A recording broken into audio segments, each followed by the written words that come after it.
Hi, ഒരു പുതിയ യാത്രാ പരമ്പര ആരംഭിക്കുകയാണ്. ഇത്തവണ എൻ്റെ യാത്ര ഉത്തരാഖണ്ഡിലേക്കാണ്. ഹരിദ്വാർ, ഋഷികേശ്, ഡെറാഡൂൺ, മസൂറി എന്നീ സ്ഥലങ്ങളാണ് പ്ലാൻ ചെയ്തിരിക്കുന്നത്. ഇതിനു മുമ്പ് പലതവണ യാത്ര ചെയ്തിട്ടുള്ള വിവേകിന്റെ ഗ്രൂപ്പിലാണ് ഇത്തവണയും ഞാൻ യാത്ര ചെയ്യുന്നത്. ഡൽഹിയിൽ നിന്നും ഹരിദ്വാറിലേക്കാണ് ഇപ്പോൾ ഞാൻ യാത്ര ചെയ്തുകൊണ്ടിരിക്കുന്നത്.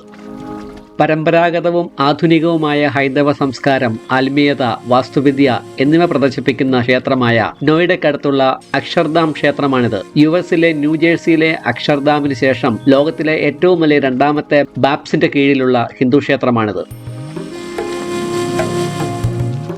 മുമ്പ് ഉത്തരാഞ്ചൽ എന്നറിയപ്പെട്ടിരുന്ന ഉത്തരാഖണ്ഡ് ഉത്തരേന്ത്യയിലെ ഒരു സംസ്ഥാനമാണ്. മതപരമായ പ്രാധാന്യവും സംസ്ഥാനത്തുടനീളം കാണപ്പെടുന്ന നിരവധി ഹിന്ദു ക്ഷേത്രങ്ങളും തീർത്ഥാടന കേന്ദ്രങ്ങളും കാരണം ഇതിനെ ദേവഭൂമി എന്ന് വിളിക്കാറുണ്ട്. വടക്ക് ചൈനയുടെ ടിബറ്റ് സ്വയംഭരണ പ്രദേശവും കിഴക്ക് നേപ്പാളും തെക്ക് ഉത്തർപ്രദേശും പടിഞ്ഞാറ് ഹിമാചൽ പ്രദേശുമാണ് അതിർത്തികൾ. സംസ്ഥാനത്തെ ഗഡ്വാൾ, കുമയൂൺ എന്നിങ്ങനെ 2 ഡിവിഷനുകളായി തിരിച്ചിരിക്കുന്നു. സംസ്ഥാനത്തിലെ ഏറ്റവും വലിയ നഗരവും ശീതകാല തലസ്ഥാനവും ഡെറാഡൂണാണ്. ചമോലി ജില്ലയിലെ ബരേരി സൈൻ ഉത്തരാഖണ്ഡിന്റെ വേനൽക്കാല തലസ്ഥാനമാണ്. സംസ്ഥാനത്തെ തദ്ദേശീയരെ പൊതുവെ ഉത്തരാഖണ്ഡി എന്ന് വിളിക്കുന്നു. അല്ലെങ്കിൽ അവരുടെ താമസ സ്ഥലം അനുസരിച്ച് കൂടുതൽ വ്യക്തമായി ഗഡ്വാലി അല്ലെങ്കിൽ കുമയൂണി എന്ന് വിളിക്കുന്നു.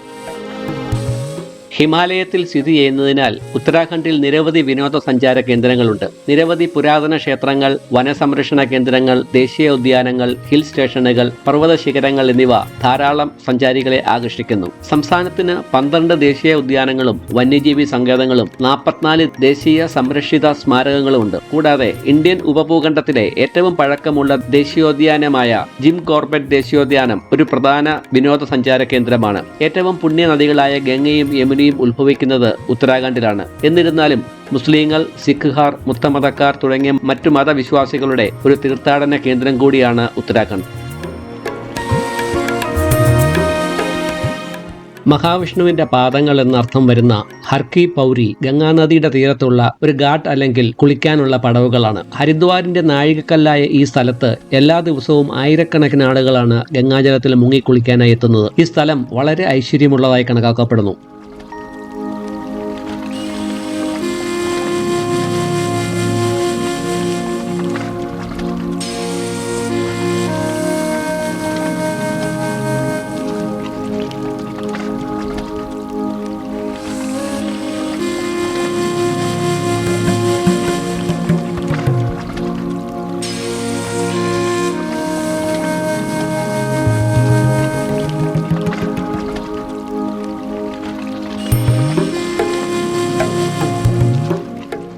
ഗംഗാനദി മലനിരകൾ വിട്ട് സമതലത്തിലേക്ക് പ്രവേശിക്കുന്ന കൃത്യമായ സ്ഥലമാണിതെന്ന് വിശ്വസിക്കപ്പെടുന്നു. 12 വർഷത്തിലൊരിക്കൽ നടക്കുന്ന കുംഭമേളയിലും 6 വർഷത്തിലൊരിക്കൽ നടക്കുന്ന അർദ്ധ കുംഭമേളയിലും ആയിരക്കണക്കിന് തീർത്ഥാടകർ ഒന്നുചേരുന്ന പ്രദേശം കൂടിയാണ് ഹർക്കി പൗരി. BC 1-ാം നൂറ്റാണ്ടിൽ ഗംഗാതീരത്ത് ധ്യാനിക്കാൻ വന്ന തൻ്റെ സഹോദരന്റെ സ്മരണയ്ക്കായി വിക്രമാദിത്യ രാജാവാണ് ഇത് ആദ്യമായി നിർമ്മിച്ചതെന്ന് പറയപ്പെടുന്നു. വൈകിട്ട് ഗംഗാ ആരതി നടക്കുന്ന ബ്രഹ്മകുണ്ടാണ് ഹർക്കി പൗരിയിലെ ഏറ്റവും പവിത്രമായ ഘട്ടം. പാലാഴി കടഞ്ഞെടുത്ത ശേഷം ഗരുഡൻ ഒരു കുടത്തിൽ അമൃത് കൊണ്ടുപോകുമ്പോൾ ആകാശത്ത് നിന്ന് അതിന്റെ തുള്ളികൾ വീണ സ്ഥലമായി ഇത് കണക്കാക്കപ്പെടുന്നു. മഹാവിഷ്ണു വേദകാലത്ത് ഹർക്കി പൗരിയിലെ ബ്രഹ്മകുണ്ഡം സന്ദർശിച്ചതായി വിശ്വസിക്കപ്പെടുന്നു. കാലക്രമേണ നിരവധി ക്ഷേത്രങ്ങൾ പടികളിൽ ഉയർന്നു വന്നിട്ടുണ്ട്. അവയിൽ മിക്കതും 19-ാം നൂറ്റാണ്ടിന്റെ അവസാനത്തിൽ നിർമ്മിച്ചതാണ്. ആരതിയുടെ കാഴ്ചകൾ ഞാൻ പിന്നീട് കാണിക്കാം. 1938 ഇവിടെയുള്ള പ്രധാന ക്ലോക്ക് ടവർ സ്ഥാപിച്ചത്. ബിർള ഗ്രൂപ്പിന്റെ സ്ഥാപകനായ രാജാ ബൽദേവ് ദാസ് ബിർള നിർമ്മിച്ച ഈ clock tower Raja Birla tower എന്നും അറിയപ്പെടുന്നു. ഇതിന്റെ 4 വശങ്ങളിലുമുള്ള ക്ലോക്കുകൾ മണിക്കൂറുകളെ പ്രതിനിധീകരിക്കുന്ന റോമൻ അക്കങ്ങളും മിനിറ്റുകളെ ചിത്രീകരിക്കുന്ന ഡോട്ടുകളും ഉണ്ട്. വൈമാനിക ശാസ്ത്രത്തിന്റെ രചനകളെയും ആശയങ്ങളെയും അടിസ്ഥാനമാക്കി ഹിന്ദു പുരാണ കഥകൾ പ്രകടിപ്പിക്കുന്നതിനായി ഹർഷവർദ്ധൻ കഥം എന്ന ആർട്ടിസ്റ്റ് ചുവപ്പും സ്വർണവുമുള്ള ചുവർ ചിത്രങ്ങളിലാണ് ഇത് വരച്ചിരിക്കുന്നത്. ഹരിദ്വാരിലെ ഹർക്കി പൗരിയുടെ പടികൾക്ക് എതിർവശത്ത് ഇന്ത്യൻ സ്വാതന്ത്ര്യ സമരത്തിൽ ശ്രദ്ധേയനായ ഇന്ത്യൻ പണ്ഡിതനും വിദ്യാഭ്യാസ പരിഷ്കർത്താവും രാഷ്ട്രീയക്കാരനുമായ മദൻ മോഹൻ മാളവീയുടെ പേരിലുള്ള മാളവീയ ദ്വീപിൽ സ്ഥിതി ചെയ്യുന്ന ഈ ടവറിന് 66 അടി ഉയരമുണ്ട്.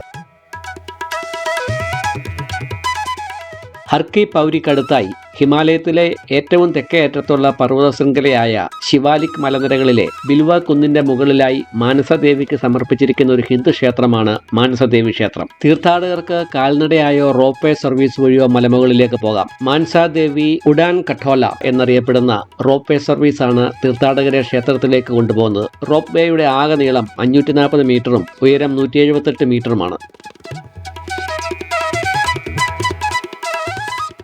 ശിവന്റെ മനസ്സിൽ നിന്ന് ഉരുത്തിരിഞ്ഞെന്ന് പറയപ്പെടുന്ന മാനസാദേവിയുടെ പുണ്യസ്ഥലമായാണ് ഈ ക്ഷേത്രം അറിയപ്പെടുന്നത്. പാമ്പുകളുടെ ഒരു ഹൈന്ദവ ദേവതയായ മാനസ നാഗരാജാവായ വാസുകിയുടെ സഹോദരിയാണ്. വാസുകിയാണ് ശിവൻ ആഭരണമായി കഴുത്തിൽ അണിഞ്ഞിരിക്കുന്നത്. മാനസ ശിവന്റെ മനുഷ്യാവതാരത്തിലുള്ള മകളാണെന്നും വിശ്വസിക്കപ്പെടുന്നു. മാനസ എന്ന പദത്തിന്റെ അർത്ഥം ആഗ്രഹം എന്നാണ്. ആത്മാർത്ഥമായ ഒരു ഭക്തന്റെ എല്ലാ ആഗ്രഹങ്ങളും ദേവി നിറവേറ്റുന്നുവെന്ന് വിശ്വസിക്കപ്പെടുന്നു. തങ്ങളുടെ ആഗ്രഹങ്ങൾ നിറവേറ്റുന്നതിനായി മാനസദേവിയെ പ്രാർത്ഥിക്കുന്ന ഭക്തർ ക്ഷേത്രത്തിലെ ഒരു മരത്തിന്റെ ശിഖരത്തിൽ നൂലുകൾ കെട്ടിയിടാറുണ്ട്. തങ്ങളുടെ ആഗ്രഹങ്ങൾ സഫലമായാൽ ആളുകൾ വീണ്ടും ക്ഷേത്രത്തിലേക്ക് വന്ന് മരത്തിൽ നിന്ന് ഈ നൂലുകൾ അഴിച്ചു മാറ്റും. അകത്തെ ശ്രീകോവിലിൽ 2 ദേവതകളുണ്ട്. ഒരാൾക്ക് 8 കൈകളും മറ്റൊരാൾക്ക് 3 തലകളും 5 കൈകളും. ബിൽവ തീർത്ഥം എന്നും അറിയപ്പെടുന്ന ഈ ക്ഷേത്രം ഹരിദ്വാറിലെ 5 തീർത്ഥാടന കേന്ദ്രങ്ങളിൽ ഒന്നാണ്.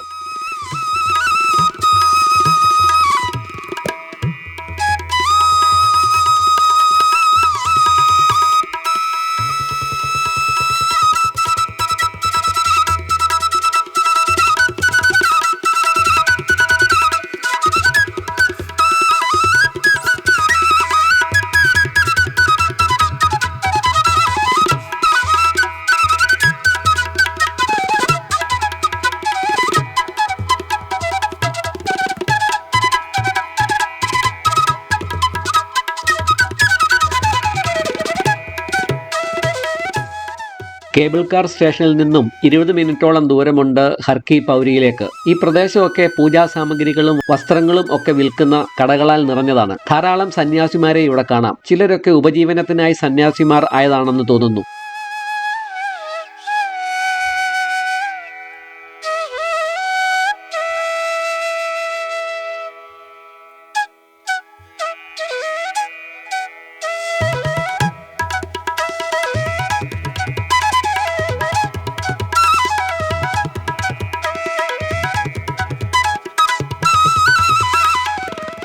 ഭാരതമാതാവിന് സമർപ്പിച്ചിരിക്കുന്ന ബഹുനില ക്ഷേത്രമാണ് ഭാരത് മാതാ മന്ദിർ. 1983 മെയ് മാസത്തിൽ ഗംഗാനദിയുടെ തീരത്ത് ഇന്ദിരാഗാന്ധിയാണ് ഇത് ഉദ്ഘാടനം ചെയ്തത്. 180 അടി ഉയരമുള്ള ഈ ക്ഷേത്രത്തിന് 8 നിലകളാണുള്ളത്. ഓരോ നിലയും രാമായണ കാലം മുതൽ ഇന്ത്യയുടെ സ്വാതന്ത്ര്യം വരെയുള്ള ഇന്ത്യൻ ചരിത്രത്തിലെ ഓരോ യുഗത്തെ ചിത്രീകരിക്കുന്നു.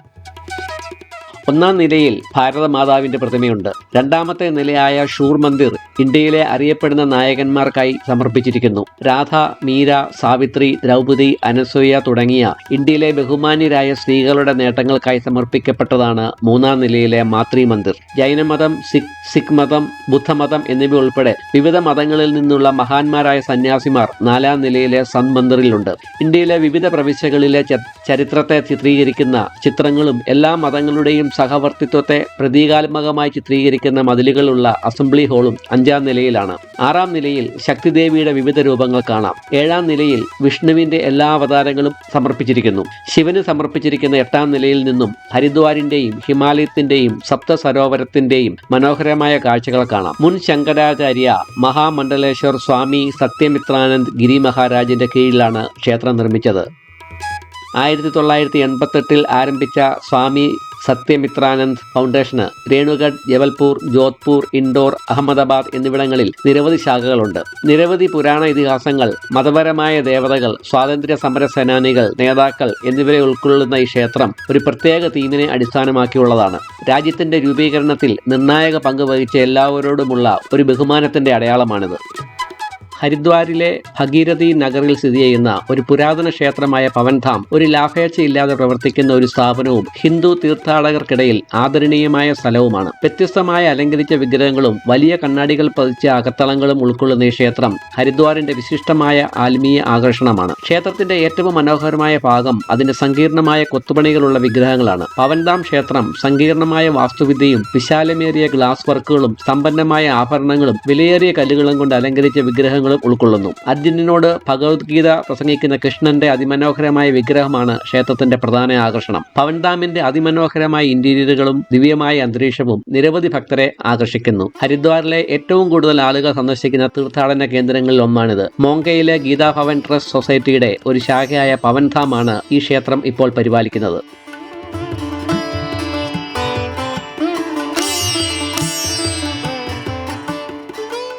ഹരിദ്വാറിലെ ഗംഗാ ആരതി പുണ്യനദിയായ ഗംഗയുടെ തീരത്ത് നടക്കുന്ന വിസ്മയിപ്പിക്കുന്നതും ആത്മീയമായി ഉയർത്തുന്നതുമായ ഒരു ചടങ്ങാണ്. സൂര്യൻ അസ്തമിക്കാൻ തുടങ്ങുമ്പോൾ അന്തരീക്ഷം പ്രതീക്ഷയോടെ ഭക്തരുടെ ആരവത്തിൽ മുഴങ്ങാൻ തുടങ്ങുന്നു. ഈ പുണ്യചടങ്ങിന് സാക്ഷ്യം വഹിക്കാൻ തീർത്ഥാടകരും സന്ദർശകരും ആദരണീയ ഘട്ടായ ഹർക്കി പൗരിയിൽ ഒത്തുകൂടുന്നു.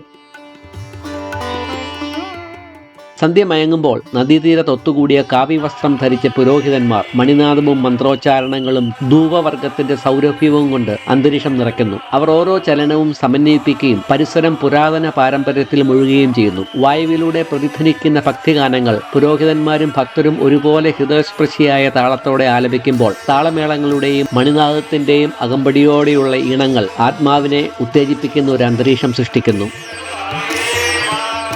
ജമന്തിപ്പൂക്കൾ കൊണ്ട് അലങ്കരിച്ച നെയ് നിറച്ച വലിയ പിച്ചള വിളക്കുകൾ ഗംഗാദേവിക്ക് വഴിപാടായി കത്തിക്കുന്നു. തീജാലകൾ ഗംഗയുടെ മൃദുവായ പ്രഭാതത്തിനിണങ്ങി നൃത്തം ചെയ്യുകയും ചൂടുള്ളതും സ്വർണ്ണ നിറവുമായ ഒരു തിളക്കം ചുറ്റുപാടിൽ പകരുകയും ചെയ്യുന്നു.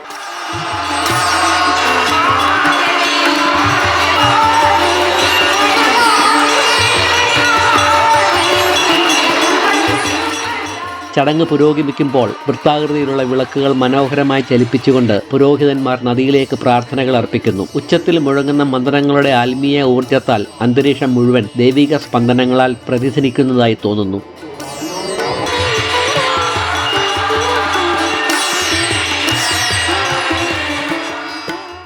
ചില കാഴ്ചക്കാർ ഭയഭക്തിയോടെയും ആദരവോടെയും വീക്ഷിക്കുമ്പോൾ മറ്റു ചിലർ നിശബ്ദമായി പ്രാർത്ഥനയിൽ പങ്കുചേരുന്നു. ആ നിമിഷത്തിന്റെ പവിത്രമായ പ്രഭയിൽ ഗംഗാതീരങ്ങൾ ഭക്തിയുടെയും വിശ്വാസത്തിന്റെയും ദൈവികമായുള്ള ആഴത്തിലുള്ള ബന്ധം ഉറപ്പിക്കുന്നു.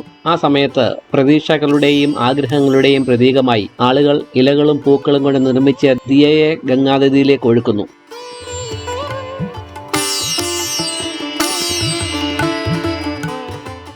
ദസറ കാലത്ത് മാ ഗംഗ തന്റെ പിതാവിന്റെ വീട്ടിലേക്ക് പോവുകയും ഭായിദൂജ് കഴിഞ്ഞ് മടങ്ങുകയും ചെയ്യുമെന്ന് വിശ്വസിക്കപ്പെടുന്നു. ഇക്കാരണത്താൽ ഹരിദ്വാറിലെ ഗംഗാ കനാലിലെ വെള്ളം ദസറയുടെ രാത്രിയിൽ ഭാഗികമായി വറ്റിക്കുകയും ഭായിദൂജ് ദിനത്തിൽ വെള്ളം പുനഃസ്ഥാപിക്കുകയും ചെയ്യുന്നു. ഹരിദ്വാറിലെ ഗംഗാ ആരതി വെറുമൊരു ആചാരമല്ല, അത് ആത്മാവിനെ സ്പർശിക്കുന്ന ഒരു അഗാധമായ അനുഭവമാണ്. ഇത് വിശുദ്ധ നദിയോടുള്ള ആദരവ്, കൃതജ്ഞതാ സമർപ്പണം, കാലാതീതമായ ഈ പാരമ്പര്യത്തിൽ പങ്കുചേരാൻ ഒത്തുകൂടുന്നവരുടെ കൂട്ടായ വിശ്വാസം എന്നിവയെ പ്രതീകപ്പെടുത്തുന്നു. ചടങ്ങ് അവസാനിക്കുമ്പോൾ സമാധാനത്തിന്റെയും ആത്മീയ ആനന്ദത്തിന്റെയും നീണ്ടു നിൽക്കുന്ന ബോധം നിലനിൽക്കുന്നു. അത് സാക്ഷികളായ എല്ലാവരുടെയും ഹൃദയത്തിൽ മായാത്ത മുദ്ര പതിപ്പിക്കുന്നു. വീഡിയോ ഇഷ്ടപ്പെട്ടാൽ അഭിപ്രായങ്ങൾ അറിയിക്കണമേ. യോഗാഭ്യാസത്തിൻ്റെ തലസ്ഥാനമെന്ന് വിശേഷിപ്പിക്കുന്ന ഋഷികേശിൻ്റെ മനോഹരമായ കാഴ്ചകൾ അടുത്ത എപ്പിസോഡിൽ കാണാം.